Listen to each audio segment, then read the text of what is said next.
بسم اللہ الرحمن الرحیم۔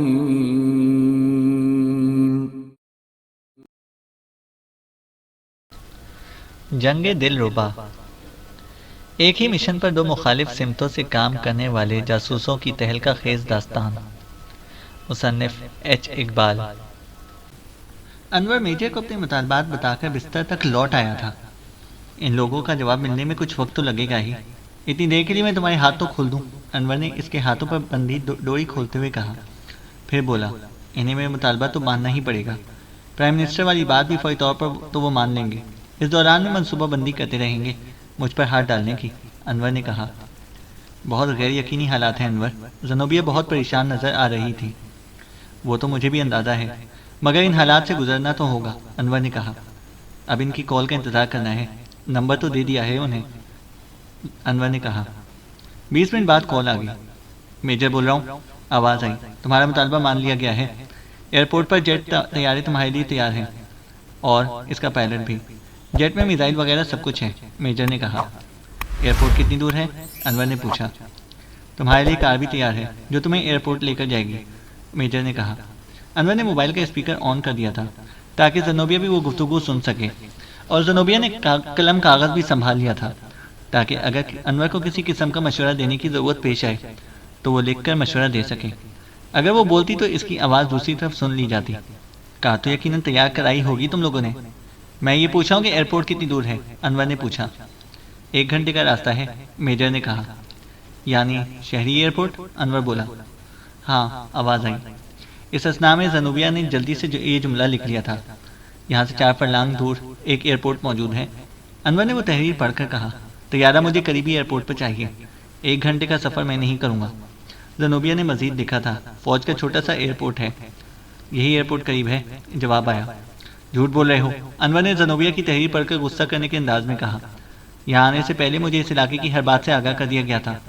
یہاں سے 4-5 فرلانگ کے فاصلے پر بھی ایک چھوٹا سا ایئرپورٹ بنایا گیا ہے تاکہ تمہاری فوج سے اسے ہنگامی حالات میں استعمال کر سکے، انور بولا۔ دوسری طرف سے خاموشی چھا گئی۔ یہ بھی محسوس ہوا کہ ماؤتھ پیس پر ہاتھ رکھ لیا گیا تھا۔ مشورہ ہو رہا ہوگا، انور نے بھی ماؤتھ پیس پر ہاتھ رکھ کر زنوبیہ سے کہا۔ زنوبیہ نے اسبات میں سر ہلا دیا۔ قدرے رک کر دوسری طرف سے آواز آئی، اس ایئرپورٹ کی مرمت ہو رہی ہے۔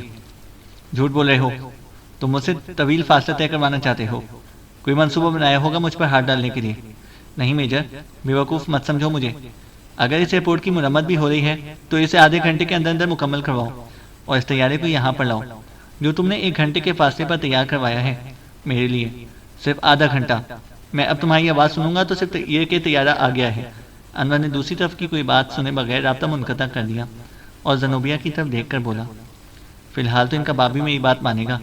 میں دیکھ رہا ہوں کہ تمہارے چہرے سے پریشانی کا تاثر ختم نہیں ہو رہا، انور بولا۔ میں فوج میں صحیح، لیکن بہرحال تم مرد ہو، اپنے ذہن پر دباؤ نہ لینا بہت مشکل ہوتا ہے عورتوں کے لیے۔ ہاں، یہ ضرور ہے کہ بعض عورتوں نے اپنی باجبروت حکمرانی کی تاریخ رقم کی ہے، میں بدقسمتی سے اس قسم کی نہیں ہوں۔ مجھے ڈر صرف یہ ہے کہ تمہیں کچھ ہو گیا تو میں کیسے سانس لے سکوں گی، زنوبیہ نے کہا۔ زنوبی، انور نے پیار سے کہا، حالات ایسے ہیں کہ صرف مجھے کچھ نہیں ہوگا، جو کچھ بھی ہوگا دونوں کے ساتھ ہوگا۔ یہ پہلے بھی کہہ چکا ہوں، اب ہم جئیں گے بھی ساتھ اور مریں گے بھی ساتھ، انور نے کہا۔ میری شدید خواہش ہے کہ ایسا ہی ہو، زنوبیہ نے کہا۔ ایسا ہی ہوگا، انور بولا۔ آدھے گھنٹے کے بعد میجر کی کال آ گئی۔ ایئرپورٹ بھی ٹھیک کر دیا گیا ہے اور طیارہ بھی آ گیا ہے، تمہارے لیے گاڑی گھر کے دروازے پر آ چکی ہے، ڈرائیور بھی ہے۔ مجھے ڈرائیور کی ضرورت نہیں ہے، انور نے کہا۔ ایئرپورٹ کا راستہ جانتے ہو؟ میجر نے کہا۔ مجھے یقین تھا کہ تمہاری کیپٹن ڈاکٹر کو اس ایئرپورٹ کا راستہ ضرور معلوم ہوگا۔ میں نے اس سے پوچھا تو اس بات میں جواب دینا ہی اس نے اپنے من میں بہتر سمجھا۔ وہ مجھے کوئی ایسا موقع نہیں دینا چاہتی کہ میں اس کے ساتھ زیادتی کروں۔ میں نے اسے اب تک اس کے علاوہ کوئی تکلیف نہیں دی کہ تم لوگوں کا سامنا ہونے کے باعث اس کے ہاتھ باندھ دیے، جو تم سے بات کرنے کے بعد کھول بھی دیے۔ اب گاڑی وہی چلائے گی، میں اس کے ساتھ 2-3 منٹ بعد باہر نکلوں گا، اس کے ہاتھ پھر باندھنا ہے، انور نے کہا۔ بندے ہاتھوں سے وہ ڈرائیو کیسے کر سکیں گی؟ میجر نے کہا۔ یہ تم اپنی آنکھوں سے دیکھ لینا، انور نے جواب دیا اور رابطہ منقطع کر دیا۔ گردن پر ہاتھ رکھے بندے ہوں گے تو ڈرائیو کیسے کروں گی میں؟ زنوبیہ نے کہا۔ اب ہاتھ سامنے ہی سے باندھ دوں گا، انور نے ڈوری سنبھالتے ہوئے کہا۔ دیکھتی جاؤ میں کس طرح ہاتھ باندھتا ہوں۔ زنوبیہ نے ہاتھ آگے بڑھا دیے۔ اس مرتبہ انور نے اس کے ہاتھ اس طرح باندھے کہ دونوں ہاتھ کے درمیان اتنا فاصلہ تھا کہ وہ اسٹیئرنگ سنبھال سکتی تھی۔ بر وقت تدبیر آ جاتی ہے تمہارے دماغ میں، زنوبیہ نے پھیکی سی مسکراہٹ کے ساتھ کہا۔ تمہاری صلاحیت کی وجہ سے میں امید رکھ سکتی ہوں کہ ہم کامیاب ہوں گے، زنوبیہ بولی۔ یقیناً، انور نے کھڑے ہوتے ہوئے کہا۔ میں ناکامی کا خیال اپنے ذہن میں بہت کم لاتا ہوں، انور بولا۔ اس کے ساتھ زنوبیہ بھی اٹھ کھڑی ہوئی۔ وہ دونوں دروازے کی طرف بڑھے۔ جب انہوں نے دروازہ کھول کر باہر قدم رکھا تو زنوبیہ کی کمر انور کی گرفت میں تھی، ساتھ ہی لینڈ کروزر کھڑی تھی۔ میجر اور اس کے ساتھی بھی وہیں تھے۔ ان میں سے کوئی ایک کتوں کو لے کر جا چکا تھا۔ گڈ، انور نے لینڈ کروزر پر نظر ڈالتے ہوئے کہا۔ عقل مند ہو تم میجر، عام قسم کی کار تو اس پہاڑی علاقے میں چلی ہی نہیں سکتی۔ تمہیں واضح ہدایات کرنے کا خیال نہیں رہا تھا مجھے، لیکن تم نے خود ہی صحیح فیصلہ کیا کہ لینڈ کروزر کا بندوبست کیا، انور بولا۔ میجر خاموش رہا۔ نہ صرف اس کا بلکہ اس کے ساتھیوں کے چہرے بھی سپاٹ تھے۔ زنوبیہ کے ساتھ انور لینڈ کروزر کی طرف بڑھا۔ اس کے دائیں ہاتھ میں ریوالور اس وقت بھی تھا۔ اگر وہ کرنل بھی وہاں پر ہوتا جس نے انور کو قید کیا تھا تو یہ دیکھ کر چونک جاتا کہ انور کے پاس ریوالور کہاں سے آ گیا، لیکن اگر ایسی کوئی صورتحال ہوتی تو انور یہی ظاہر کرتا کہ وہ ریوالور اسے اپنے اس آدمی سے ملا تھا جس کے گھر میں اس نے قیام کیا تھا۔ پہلے انور لینڈ کروزر میں بیٹھا۔ بیٹھتے وقت ریوالور کی نال زنوبیہ کی طرف رہی تھی۔ اب تم بھی آ جاؤ کیپٹن، وہ زنوبیہ سے بولا۔ زنوبیہ نے ایک مرتبہ میجر اور اس کے ساتھیوں کی طرف دیکھا، اس طرح دیکھا تھا جیسے حد درجہ بے بسی محسوس کر رہی ہو۔ پھر وہ لینڈ کروزر کی ڈرائیونگ سیٹ پر بیٹھ گئی۔ انور برابر کی سیٹ پر کھسک گیا۔ وہاں انور نے ایک اور لینڈ کروزر بھی کھڑی دیکھی تھی، جس کا مطلب یہ تھا کہ میجر بھی اپنے ساتھیوں کے ساتھ ان کے پیچھے آتا۔ وہ ان دونوں کی نگرانی تو لازمی کرتے۔ انور کو یہ بھی یقین تھا کہ طیارہ جب پرواز میں ہوگا تو 2-3 طیارے اس کا تعاقب بھی کریں گے۔ یہ خیال درست بھی ثابت ہوا۔ جب طیارے انہیں لے کر اڑا تو 2 طیارے تعاقب میں بھی تھے۔ انور نے کو پائلٹ کی سیٹ سنبھال لی تھی۔ زنوبیہ کو بھی اپنے برابر میں بٹھا لیا تھا۔ اس کے دونوں ہاتھ اب بھی بندھے ہوئے تھے۔ پائلٹ کی عمر 40 سال کے لگ بھگ تھی۔ جب اس نے طیارہ سٹارٹ کر کے ٹیکسی کرانا شروع کی تو انور کی ساری توجہ اس کی حرکات و سکنات پر مرکوز رہی۔ وہ اچھی طرح سمجھ لینا چاہتا تھا کہ عام طیارے اور جیٹ کی پرواز کے طریقہ کار میں فرق ہے۔ طیارے کی ہر جنبش کے ساتھ وہ پائلٹ کی حرکات و سکنات پر گہری نظر رکھتا رہا۔ وہ سب کچھ اس کے دماغ میں اس طرح محفوظ ہوتی رہی جیسے کوئی بات کمپیوٹر میں محفوظ ہو جاتی ہے۔ یہ اس کی ایسی حیرت انگیز صلاحیت تھی جس پر بریگیڈیئر شمس بھی حیران رہ گیا تھا۔ ایسی یاداشت بہت کم برائے نام انسانوں میں دیکھی گئی تھی۔ طیارہ جب ایک مخصوص بلندی پر پہنچ کر سیدھی پرواز کرنے لگا تو انور نے پائلٹ کو حکم دیا، واپس پہاڑی علاقے کی طرف مڑو۔ مجھ سے تو کہا گیا تھا کہ، پائلٹ نے کہنا چاہا۔ تم سے جو کچھ کہا گیا ہے وہ کرو۔ وہ میں نے نہیں کہا تھا، لیکن اب جو کہا گیا ہے وہ میں نے کہا ہے، انور نے ریوالور کی نال اس کے پہلو میں زیادہ زور سے گڑاتے ہوئے کہا۔ مجھے مارو گے تو یہ طیارہ بھی تباہ ہو جائے گا، پائلٹ نے کہا۔ تم بھی ختم ہو جاؤ گے اور ہماری کیپٹن زنوبیہ بھی۔ اس ڈاکٹر کی زندگی سے مجھے کوئی دلچسپی نہیں ہے، انور نے کہا۔ رہی میری بات تو میں بہرحال ابھی زندہ رہنا چاہتا ہوں۔ یہ خیال دل میں نہ لاؤ کہ میں نے تمہیں مار دیا تو یہ طیارہ تباہ ہو جائے گا۔ میں نے کسی مصلحت سے غلط بیانی کی تھی۔ میں طیارہ اڑانا جانتا ہوں۔ تم کو میں کسی اور سبب کے لیے ساتھ لایا تھا۔ اگر تم میری بات نہیں مانو گے تو تمہاری زندگی میرے لیے بیکار ہوگی۔ ختم کر دوں گا میں تمہیں۔ طیارہ خاصی بلندی پر ہے۔ تمہیں ختم کر کے مجھے اتنی مہلت آسانی سے مل جائے گی کہ طیارے کا کنٹرول سنبھال سکوں، انور کہتا چلا گیا۔ تم مجھے بیوقوف بنانے کی کوشش نہ کرو۔ تمہارا تعلق بڑی فوج سے ہے۔ تم طیارہ نہیں اڑا سکتے، نہ ہی سنبھال سکتے ہو، پائلٹ نے کہا۔ کیا میں تمہیں بتاؤں کہ جیٹ کس طرح اڑایا جا سکتا ہے؟ پائلٹ خاموش رہا۔ مجھے امتحان دینے کی ضرورت تو نہیں، لیکن کیونکہ میں تمہیں زندہ رکھنا چاہتا ہوں اس لیے تمہیں زبانی بتا دیتا ہوں کہ جیٹ کس طرح اڑایا جا سکتا ہے، انور نے کہا۔ پائلٹ ابھی خاموش رہا تھا۔ انور نے بتانا شروع کیا کہ انجن کیسے سٹارٹ کیا جاتا ہے، طیارے کو ٹیکسی کس طرح کرائی جاتی ہے، رفتار میں بتدریج اضافہ کیسے کیا جاتا ہے، اور کتنی رفتار حاصل کرنے کے بعد طیارہ فضا میں بلند ہونا شروع کرتا ہے، پھر اس کو زیادہ بلندی تک لے جانے کے لیے کس اسٹک سے کام لیا جاتا ہے۔ پائلٹ کے ساتھ ہی زنوبیہ بھی خاموشی سے وہ سب کچھ سن رہی تھی۔ میں طیارے کے ہر کل پرزے سے واقف ہوں مسٹر پائلٹ، انور نے سب کچھ بیان کرنے کے بعد کہا۔ غالباً اب تمہیں یقین آ گیا ہوگا کہ تمہیں ختم کرنے کے بعد طیارہ سنبھال سکتا ہوں میں، انور بولا۔ میں رخ موڑ رہا ہوں، پائلٹ کی آواز اس مرتبہ بھرائی ہوئی تھی۔ شاباش، اچھے بچے ہو، انور نے خوش مزاجی کا مظاہرہ کیا۔ زنوبیہ نے اس وقت اپنا چہرہ سپاٹ کر رکھا تھا۔ طیارے کا رخ مڑتے ہی ٹرانسمیٹر پر سگنل موصول ہوا۔ پائلٹ سوالیہ نظروں سے انور کی طرف دیکھنے لگا۔ انور بولا، وہ جاننا چاہتے ہوں گے کہ طیارے کا رخ کیوں موڑا گیا ہے، بات کرو، انہیں بتاؤ کہ میرے حکم سے کیا گیا ہے، انور نے کہا۔ پائلٹ نے ٹرانسمیٹر آن کیا۔ وامک ڈسینٹ، اوور۔ طیارہ واپس کیوں موڑا گیا ہے، آواز آئی۔ اوور۔ پائلٹ کی بجائے انور بول پڑا۔ میں نے حکم دیا ہے، اوور۔ اس کی آواز سن کر دوسری طرف 2-3 پل کے لیے سناٹا چھا گیا. پھر آواز آئی, مقصد تم تو اوور. ہاں, انور نے ہی جواب دیا. میری منزل وہی ہے جو میں نے بتائی تھی, بس ذرا دیر کے لیے پہاڑوں کے اوپر 1-2 چکر لگانے ہیں. اوور, انور نے کہا. مقصد اوور, پھر پوچھا گیا. انور نے جواب دینے کی بجائے ٹرانسمیٹر بند کر دیا. بس کافی ہے, تم وہ کرتے رہو جو میں کہتا ہوں, انور نے پائلٹ سے کہا. پائلٹ خاموش رہا.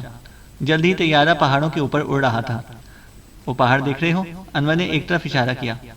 اس پر جگہ جگہ سبز دھبے ہیں. ہاں, پائلٹ نے کہا. بالکل اوپر ایک ہی دھبا ہے, انور نے کہا. ہاں, پائلٹ پھر بولا. اس پر ایک میزائل فائر کرو, انور نے کہا. کیوں؟ پائلٹ چونکا. میں اپنا اطمینان کرنا چاہتا ہوں, انور نے کہا. میں نے کہا تھا کہ یہ طیارہ میزائل اور مشین گن وغیرہ سے خالی نہ ہو. اس کے میکینزم میں بھی کوئی ایسی خرابی نہیں ہونی چاہیے کہ نشانہ خطا جائے. مجھ سے سوالات مت کیا کرو, جو کچھ میں کہوں وہ کرتے رہو. آخری جملے میں انور کا لہجہ بہت سخت ہو گیا تھا. پائلٹ نے طویل سانس لی. ہم آگے نکل آئے ہیں, واپس لوٹنا ہوگا. جو کچھ کرنا ہے جلدی کرو, انور بولا. پائلٹ نے طیارہ راؤنڈ میں گھما کر واپس لوٹایا. اس وقت ٹرانسمیٹر پر پھر سگنل آیا. کوئی ضرورت نہیں بات کرنے کی, انور بولا. پائلٹ کو ٹرانسمیٹر کے سگنل نظر انداز کرنے پڑے. جلدی وہ پہاڑ اور خودرو گھاس کے ڈبے دکھائی دینے لگے. فائر کرو, انور نے حکم دیا. ذرا سا رک کر, ابھی وہ نشانے پر نہیں آیا, پائلٹ بولا. انور غور سے چیک کر رہا تھا کہ پائلٹ کی نظر کہاں ہے. پھر جب فائر کیا گیا تب بھی انور نے دیکھا کہ وہ عمل کس طرح ہوا. اس کے ساتھ ہی پائلٹ نے طیارے کو تیزی سے بلند کیا. اس کا مقصد انور کی سمجھ میں آ گیا کہ میزائل ٹکرانے سے جو چھوٹے بڑے پتھر ٹوٹ کر اڑیں گے, ان میں سے کوئی ٹکڑا طیارے سے نہ ٹکرا سکے. شاباش پیارے پائلٹ وامک, انور بولا. وامک نام ہے نا تمہارا؟ پائلٹ نے سر ہلانے پر اکتفا کی. ٹرانسمیٹر کے سگنل بند ہو گئے تھے, جو اس وقت پھر آنے لگے. میزائل فائر کرنے کا یہ رد عمل ہونا ہی چاہیے تھا. اس میں دبا پائلٹ کی بجائے انور ہی نے بات کی اور میزائل فائر کرنے کا وہی مقصد بتایا جو پائلٹ وامک کو بتا چکا تھا. اس نے آخر میں یہ بھی کہا, ابھی ایک میزائل اور داغا جائے گا. اوور.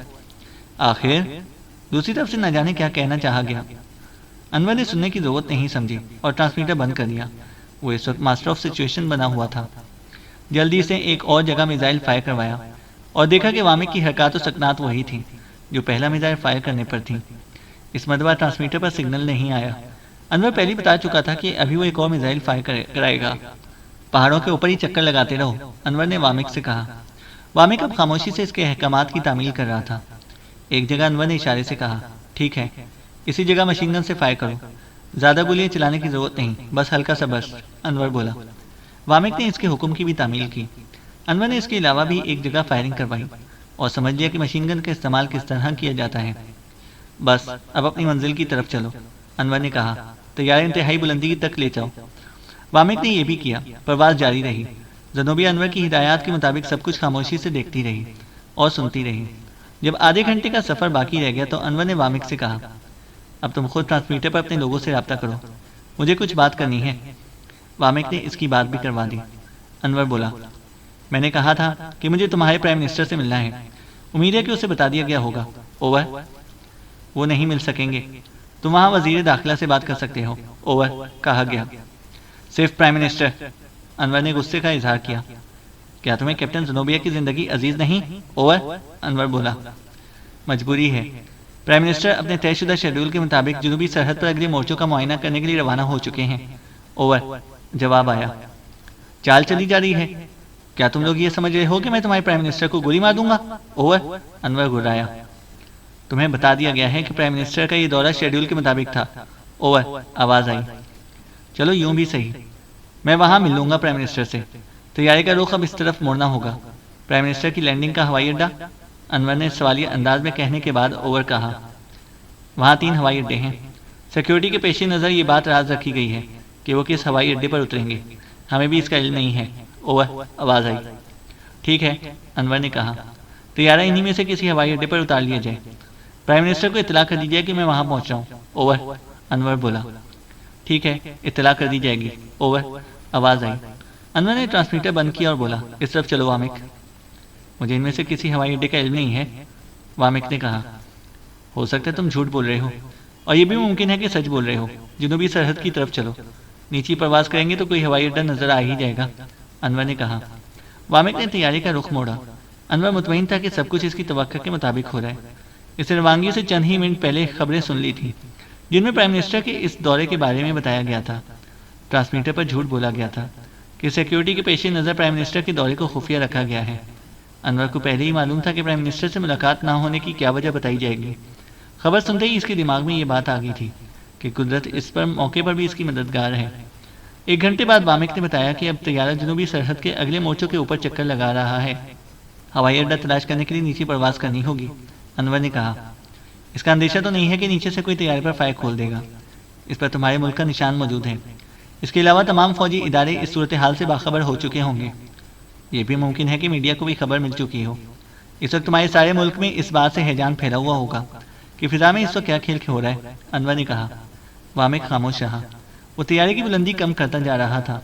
خاصی بلندی کم کرنے کے بعد اس نے سیدھی پرواز کرتے ہوئے ایک مخصوص علاقے میں چکر کاٹنا شروع کر دیا۔ جلدی انہیں ایک رن وے نظر آ گیا۔ اس کے قریب ہی فوجی کیمپ بھی تھا۔ کچھ فوجی دوربین لگائے طیارے کی طرف دیکھ رہے تھے۔ انہیں یقیناً علم ہو چکا تھا کہ اس طیارے میں کیا کھیل ہو رہا ہے۔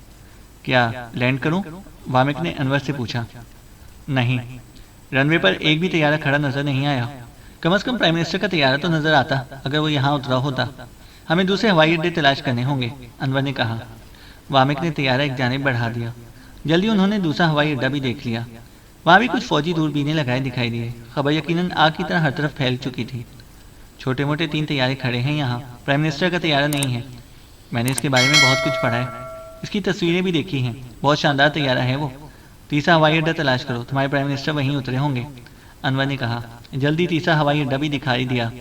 وہاں 3 طیارے کھڑے دکھائی دیے۔ ایک طیارہ غیر فوجی اور شاندار تھا۔ یہی ہے، پہچان لیا میں نے اسے، انور بولا۔ تو یہاں لینڈ کروں؟ وامک نے پوچھا۔ نہیں، بلندی پر لے جاؤ، انور بولا۔ کیا یہاں بھی لینڈ نہیں کرنا؟ وامک نے کہا۔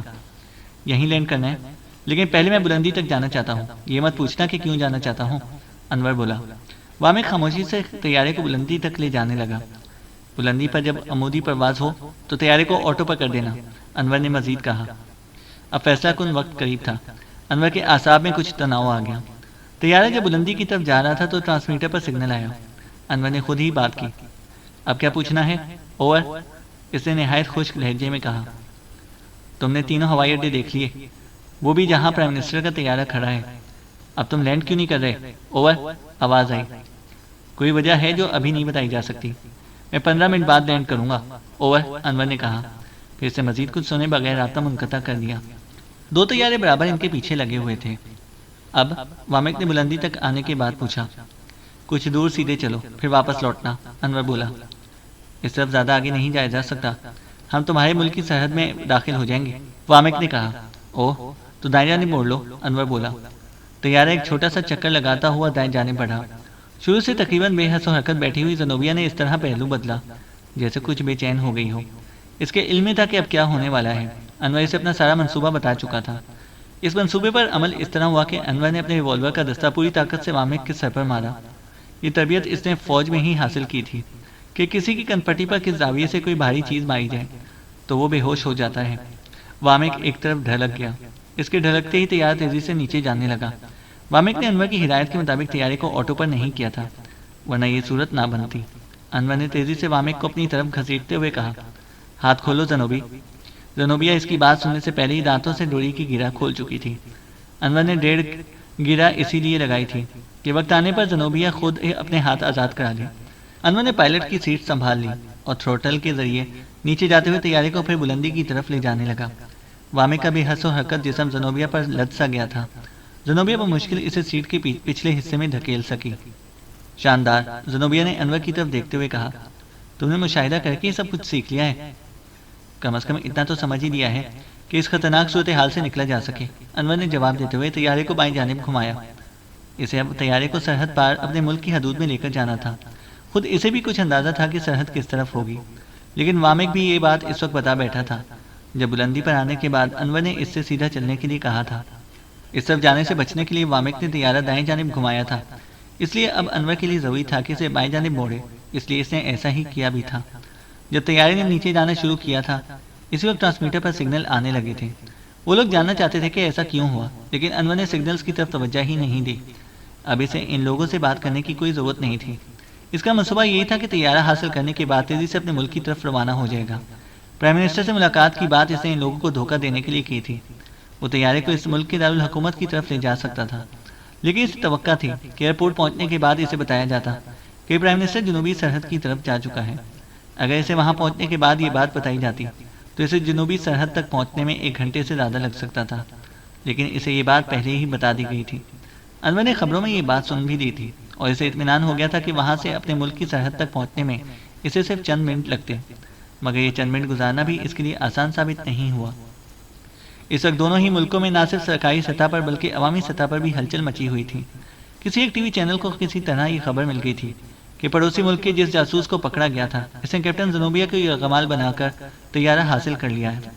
اس چینل کے ذریعے دوسرے چینلز بھی واقف ہو گئے، ان میں سے جن کے تعلقات کچھ فوجی افسروں سے تھے۔ انہوں نے فوجی افسروں سے اور جن کے تعلقات ایئر فورس کے افسران سے تھے، انہوں نے ان افسران سے رابطہ قائم رکھا اور انہیں کچھ نہ کچھ اطلاعات ملتی رہیں جو وہ نشر بھی کرتے رہے۔ اسی لیے وہاں کے عوام کی اکثریت کو اس وقت صرف ٹی وی دیکھنے سے دلچسپی رہ گئی تھی۔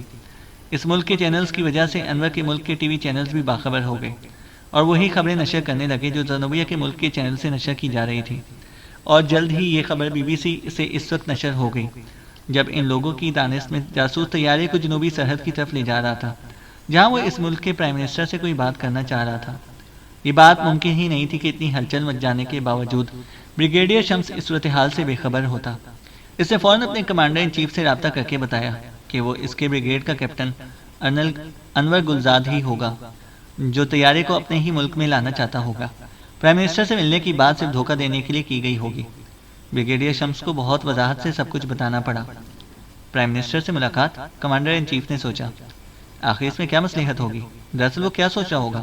اسی وقت ایک آفیسر نے قریب آ کر بریگیڈیئر شمس کو سرگوشی میں بتایا، وہاں کا پرائم منسٹر اپنی جنوبی سرحد کے اگلے مورچے کا معائنہ کرنے گیا ہے اور کیپٹن گلزاد کی اس سے ملاقات وہیں ہو سکتی ہے۔ اب طیارے کا اور اس کا تعاقب کرنے والے طیارے کا رخ اسی جانب ہے۔ Phone per commander in chief نے بگڑے ہوئے لہجے میں کہا، آپ چپ کیوں ہو گئے بریگیڈیئر؟ سوری سر، بریگیڈیئر نے کہا، ابھی ایک اطلاع ہی ہے۔ وہ سننے لگا تھا اور پھر سے اپنے کمانڈر ان چیف کی کوئی بات سنے بغیر اسے بھی تازہ ترین صورتحال سے آگاہ کر دیا۔ کمانڈر ان چیف نے سب کچھ سن کر کہا، کہیں ایسا تو نہیں کہ وہ اس طرح ان لوگوں کو دھوکہ دے کر اپنے ملک کی سرحد میں آنا چاہتا ہو؟ وہ جگہ سرحد سے کچھ زیادہ دور نہیں ہے۔ یہی ہو سکتا ہے سر، ہمیں کسی صورت اس کی مدد کرنی چاہیے۔ وہ اس وقت ہمارے ملک کا ہیرو بن چکا ہے، صرف اسی کی کامیابی سے ہم دشمن کے ایک شہر پر قابض ہو چکے ہیں، بریگیڈیئر شمس نے کہا۔ یقیناً اسے مدد کی ضرورت پڑے گی۔ جب وہ سرحد کا رخ کرے گا تو وہ لوگ سمجھ جائیں گے کہ انہیں دھوکہ دیا گیا ہے۔ اس صورتحال میں وہ کسی قیمت پر بھی اسے روکنے کی کوشش کریں گے۔ اس وقت طیارے کے پائلٹ کے علاوہ کیپٹن زنوبیا کی زندگی کی اہمیت بھی ان کے لیے کم ہو جائے گی۔ وہ طیارے کو تباہ بھی کر سکتے ہیں، کمانڈر ان چیف نے کہا۔ اسے بچانے کے لیے فضائیہ کی مدد لینا ہوگی، بریگیڈیئر شمس بولے۔ یہی بات میرے ذہن میں تھی، کمانڈر ان چیف نے کہا۔ میں بھی ایئر مارشل سے بات کرتا ہوں۔ بریگیڈیئر شمس کی کوئی بات سنے بغیر رابطہ منقطع کر دیا گیا۔ دوسری طرف زنوبیا کے ملک میں بھی عسکری سطح پر ہلچل بہت زیادہ ہو گئی جب انہیں یہ اطلاع ملی کہ طیارے کو جاسوس اپنے ملک کی طرف لے کر جا رہے ہیں۔ فوراً ایئر فورس کو ہدایت کی گئی کہ خواہ کچھ بھی ہو وہ اپنے ملک میں جانے نہ پائے۔ یہ بھی کہا گیا کہ پائلٹ وامک اور کیپٹن زنوبیا کو بچانے کی کوشش ضرور کی جائے، لیکن اگر اس میں کامیابی نہ ہو تو طیارے کو تباہ کر دیا جائے۔ یہ بڑی ذلت کی بات ہوگی کہ ہمارا طیارہ ہمارے 2 فوجیوں سمیت دشمن کے قبضے میں چلا جائے۔ یہ ہدایات ان دونوں طیاروں کو دے دی گئیں جو انور کے تعاقب میں لگے ہوئے تھے۔ وہ F-16 طیارے ہیں، انور نے زنوبیا سے کہا۔ ان کی رفتار ہمارے طیارے سے کہیں زیادہ ہے۔ اب وہ یقیناً بڑی تیزی سے ہمارے قریب آئیں گے۔ انہوں نے سمجھ لیا ہوگا کہ میں کیا کرنا چاہتا ہوں۔ وہ ہمیں ہر قیمت پر روکنے کی کوشش کریں گے اور کوشش میں ناکامی کی صورت میں وہ ہم پر میزائل فائر کر سکتے ہیں۔ موجودہ صورتحال میں ان کے لیے پائلٹ کی یا تمہاری زندگی کی پرواہ نہیں رہے گی، انور نے زنوبیا سے کہا۔ اسے ابھی ہوش نہیں آیا، زنوبیا نے پائلٹ کی طرف اشارہ کیا۔ اسے ابھی اور 10 منٹ تک بے ہوش نہیں آ سکتا، جبکہ میرے ملک کی سرحد میرے اندازے کے مطابق 5-7 منٹ کے فاصلے پر ہے۔ اتنا وقت گزرنے سے پہلے F-16 ہمارے سرحدوں پر پہنچ چکے ہوں گے۔ اس نے اسکرین پر دیکھا کہ F-16 بڑی تیز رفتاری سے قریب آتے چلے جا رہے تھے۔ یہ اس مہم کا آخری اور فیصلہ کن مارکہ ہوگا جو ہمیں سر کرنا ہے، انور نے کہا۔ F-16 اور وہ بھی 2، زنوبیا نے کہا۔ کیا ان کا مقابلہ کیا جا سکتا ہے؟ مجھ سے جو کچھ ممکن ہے وہ تو میں کروں گا۔ یہ تو میں نے سمجھ لیا ہے کہ میزائل کس طرح فائر کیے جاتے ہیں اور مشین گن کس طرح چلائی جاتی ہیں۔ انور کے چہرے پر کھنچاؤ کا تاثر تھا۔ صورتحال ہی ایسی تھی کہ اعصاب میں تناؤ سا آنا قدرتی امر تھا۔ خود زنوبیہ بھی اعصابی تناؤ کا شکار ہو چکی تھی۔ یہ زندگی اور موت کی جنگ کا فیصلہ کن معرکہ ہوتا۔ سرحد جب بہت قریب آ چکی تھی، F-16 طیارے سر پر آ گئے۔ ان میں سے ایک آگے نکل کر ان کے طیارے کی سیدھ میں آیا اور اپنی رفتار کم کرنے لگا۔ مقصد یہی ہوگا کہ وامق طیارے کی رفتار کم کرے اور اترنے پر مجبور ہو۔ ان لوگوں کو یہ تو علم ہی نہیں ہو سکتا تھا کہ اب پائلٹ کی سیٹ انور نے سنبھال رکھی تھی۔ انور نے طیارے کو غوطہ دے کر بچنے کی کوشش نہیں کی، پرواز سیدھی رکھی۔ یہ کیا کر رہے ہو؟ زنوبیہ چیخ پڑی۔ تصادم ہو جائے گا۔ لیکن انور یہی چاہتا تھا کہ دونوں طیاروں کی قربت اتنی بڑھ جائے کہ اس کا نشانہ خطا نہ ہو۔ چنانچہ سے پے در پے 2 میزائل فائر کیے۔ ان میں سے ایک میزائل F-16 کے فیول ٹینک میں یا نہ جانے کس جگہ پر لگا تھا کہ دھماکے کے ساتھ اس کے ٹکڑے اڑ گئے۔ انور نے بڑی تیزی سے اپنے طیارے کا تھروٹل دبایا۔ طیارہ تیزی سے مزید بلندی کی طرف جانے لگا۔ اگر انور ایسا نہ کرتا تو تباہ ہونے والے طیارے کے جلتے ہوئے ٹکڑے اس کے طیارے سے بھی ٹکرا سکتے تھے۔ براوو! زنوبیہ کی آواز خوشی سے کام گئی۔ براوو انور! مگر اس نے زد پر آنے کی حماقت کیوں کی؟ زنوبیہ نے پوچھا۔ سمجھا تو یہ جا رہا ہوگا کہ وامق اپنے ملک کے جہازوں پر میزائل کا نشانہ تھوڑی بنائے گا۔ انور نے جواب دیا۔ اب دوسرا طیارہ ہمیں ہٹ ضرور کرنا چاہے گا۔ جلدی سے پیراشوٹ باندھ لو، شاید ہمیں طیارے سے چھلانگ لگانی ہی پڑے، انور بولا۔ طیارہ تیز پرواز کر کے انتہائی بلندی پر آ گیا تھا، جہاں سے اب اس کی ہموار پرواز شروع ہوئی۔ دوسرے F-16 نے اپنے ساتھی طیارے کی تباہی دیکھ کر اس کے اڑتے ہوئے شعلہ نما ٹکڑوں سے بچنے کے لیے غوطہ لگایا۔ رفتار بھی بہت تیز رکھی اور ان ٹکڑوں سے بچنے میں کامیاب رہا، لیکن اس طرح وہ کافی آگے نکل گیا تھا۔ دوبارہ انور کے طیارے کے قریب پہنچنے کے لیے اس نے چکر لگاتے ہوئے واپس عمودی پہاڑی کی جانب پرواز کی اور انور کے طیارے کے پیچھے آ گیا۔ اب ہم اس کی زد پر ہیں، وہ فائر ضرور کرے گا، انور نے کہتے ہوئے غوطہ لگایا۔ جو میزائل فائر کیا گیا تھا وہ سیدھا نکل گیا۔ تم اس وقت ایک ماہر پائلٹ معلوم ہو رہے ہو، زنوبیہ نے کہا۔ F-16 اپنی تیز رفتاری کے باعث آگے نکل گیا تھا، ابھی وہ پھر پلٹے گا، انور نے کہا۔ اس میں F-16 کو جو وقت لگتا ہے، اس سے انور نے یہ فائدہ اٹھایا کہ طیارے کو آٹو پر لا کر پیراشوٹ باندھنے لگا۔ ناتجربہ کاری کی وجہ سے غلطی ہو گئی تھی، اس نے کہا۔ وامق کو بے ہوش کرنے کے بعد ہی ہمیں پیراشوٹ باندھ لینے چاہیے تھے، انور بولا۔ خیر، بروقت کام ہو گیا۔ تم اس وقت ایک ماہر پائلٹ نظر آ رہے ہو انور، زنوبیہ نے دوبارہ کہا۔ موت سر پر کھڑی نظر آ جائے تو انسان وہ سب کچھ بھی کر گزرتا ہے جو نہیں جانتا، انور نے جواب دیا۔ دوسرا طیارہ اب پھر ہماری طرف آ رہا ہے، انور بولا۔ فضا میں ہونے والے اس معرکے کی خبر اس وقت تک دنیا کے تمام ترقی یافتہ اور ترقی پذیر ممالک میں پھیل چکی تھی۔ تمام ٹی وی چینل سے خبر نشر ہو چکی تھی۔ اس وقت ایک سپر پاور کے دارالحکومت میں دونوں ملکوں کے وزرائے اعظم میں مذاکرات بھی جاری تھے، جو اس واقعے کے بعد زنوبیہ کے ملک کے وزیر اعظم نے ختم کر دیے۔ وہ نہایت غصے میں مذاکرات کی میز سے اٹھ گیا۔ انور ان حالات سے بے خبر تھا، لیکن باخبر بھی ہوتا تو اسے اس نتائج کی پرواہ نہ ہوتی۔ یہ سب کچھ سوچنا اس کی حکومت کے اکابرین کا کام تھا۔ ادھر ادھر کا کوئی خیال ذہن میں لائے بغیر انور اپنی ساری توجہ طیارے پر مرکوز کیے ہوئے تھا۔ اوہ، انور کے منہ سے نکلا، سامنے سے کچھ طیارے آ رہے ہیں، ہماری ایئر فورس کے ہوں گے۔ انہیں بھی کسی طرح علم ہو چکا ہوگا حالات کا، وہ یقیناً ہماری مدد کے لیے آ رہے ہیں، انور بولا۔ اس وقت F-16 برابر میں آ چکا تھا۔ اس مرتبہ اس نے آگے نکلنے کی کوشش کرنے کی بجائے پہلو ہی سے میزائل فائر کیا۔ انور کو اس کا یقین تھا، اس نے فوراً طیارے کو غوطہ دیا۔ اس کے باوجود میزائل نے اس کے طیارے کی ٹیل یعنی دم کا روڈر اور ایلیویٹر اڑا دیا۔ طیارہ بہت تیزی سے ایک جانب جھکتا چلا گیا، کیونکہ اس کا توازن بگڑ چکا تھا۔ اب میں طیارہ نہیں سنبھال سکتا زنوبیہ، انور نے تیزی سے بولا، ہمیں کودنا ہی پڑے گا۔ اس وقت وہ اتنی بلندی پر تھے کہ طیارے کے باہر چھلانگ لگا دینا ان کے لیے خطرناک ثابت نہیں ہو سکتا تھا۔ اگر بلندی کم ہو تو پیراشوٹ کھلنے سے پہلے ہی کودنے والا زمین سے ٹکرا جاتا ہے۔ ان دونوں نے طیارے سے چھلانگیں لگا دی۔ وہ دونوں تیزی سے نیچے جا رہے تھے، لیکن جب پیراشوٹ کھلے تو ان کی تیز رفتاری ختم ہو گئی۔ وہ فضا میں ہلکورے لیتے ہوئے آہستہ سے نیچے ہونے لگے۔ انور نے دیکھا کہ F-16 پھر ان کی طرف آ رہا تھا۔ اب ان پر مشین گن کا فائر کھولتا، لیکن اس وقت تک انور کے ملک کے طیاروں کا اسکواڈرن وہاں پہنچ گیا۔ انہیں دیکھ کر F-16 کے پائلٹ کو بھاگ نکلنے ہی میں اپنی عافیت نظر آئی، لیکن وہ فرار ہونے میں کامیاب نہیں ہو سکا۔ اسکواڈرن کے 2 طیارے اس کی طرف لپکے تھے اور اسے تباہ کرنے میں کامیاب ہو گئے۔ آخر زنوبیہ اور انور کے پیروں نے زمین چھو لی۔ انہوں نے فوراً پیراشوٹ سے نجات حاصل کی اور ایک دوسرے کی طرف دوڑے۔ ہوا نے انہیں کافی دور کر دیا تھا۔ تم جیت گئے انور، زنوبیہ خوشی سے چلائی۔ اس وقت فضا میں کئی پیراشوٹس کھلتے نظر آئے۔ ایئر فورس کے وہ لوگ اسکواڈرن کے طیارے سے کودے تھے۔ زنوبیہ اور انور ایک دوسرے کے قریب پہنچ گئے۔ وہ اتنے جذباتی ہو گئے تھے کہ ایک دوسرے سے لپٹ گئے۔ یہ پہلا موقع تھا جب وہ دونوں جسمانی طور پر اتنے قریب ہوئے، جیسے ایک جان دو قالب ہو گئے ہوں۔ تمہیں اپنے ملک کا کوئی بہت بڑا اعزاز ملنا چاہیے، زنوبیہ نے پرمسرت لہجے میں کہا، تو مجھے مل گئی، میرے لیے اس سے بڑا اعزاز کوئی نہیں ہو سکتا۔ انور نے کہا۔ وہ دونوں ان پیراشوٹس کی طرف دیکھنے لگے جو زمین پر آ چکے تھے۔ جلدی ایئر فورس کے 5 جوان ان کے قریب تھے۔ کیپٹن گلزاد، ایک بولا۔ یس، انور نے کہا۔ اور یہ کیپٹن زنوبیہ؟ ہاتھ کے اشارے سے کہا گیا۔ تعلق دشمن کی فوج سے، اور آپ کی ارگمال بھی، لیکن آپ دونوں کا انداز ایسا ہے جیسے آپ ایک دوسرے کے دوست ہوں۔ یہ زنوبیہ ہی کی تجویز تھی کہ میں اسے ارگمال بنا لوں، یعنی دشمن پر یہ ظاہر کیا جائے کہ اب ان کی کیپٹن میں یہ ارگمال بن چکی ہے۔ اگر زنوبیہ نے میرا ساتھ نہ دیا ہوتا تو میں اس وقت بھی دشمن کی قید میں ہوتا یا پھر مارا جا چکا ہوتا، انور نے کہا۔ آپ کو کامیابی مبارک ہو، بولا گیا۔ آپ لوگوں کو کیسے معلوم ہوا کہ میں؟ اس کی بات کاٹ دی گئی۔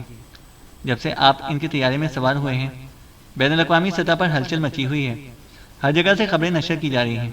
دشمن ملک کے علاوہ ہمارے ٹی وی چینلز بھی لائیو نشریات کر رہے ہیں، مختلف ذرائع سے انہیں ہر بات کی خبر مل رہی ہے، تو ہم کیسے بے خبر رہ جاتے؟ ایک نے کہا۔ اب یہاں سے ہم کس طرح روانہ ہوں گے؟ انور نے پوچھا۔ آپ کے لیے ایک ہیلی کاپٹر آ رہا ہے، بولا گیا۔ 20 منٹ میں ہیلی کاپٹر آ گیا۔ ان دونوں کو اس میں سوار کرایا گیا۔ ہیلی کاپٹر پرواز کر رہا تھا جب بریگیڈیئر شمس نے ٹرانسمیٹر پر انور سے بات کی اور اسے زبردست الفاظ میں خراج تحسین پیش کیا۔ اس وقت زنوبیہ کی آنکھیں خوشی سے چھلک رہی تھیں۔ ختم شد۔ چینل کو سبسکرائب کریں اور بیل آئیکن کو پریس کریں تاکہ ہماری ہر اپڈیٹ آپ کو بر وقت مل سکے۔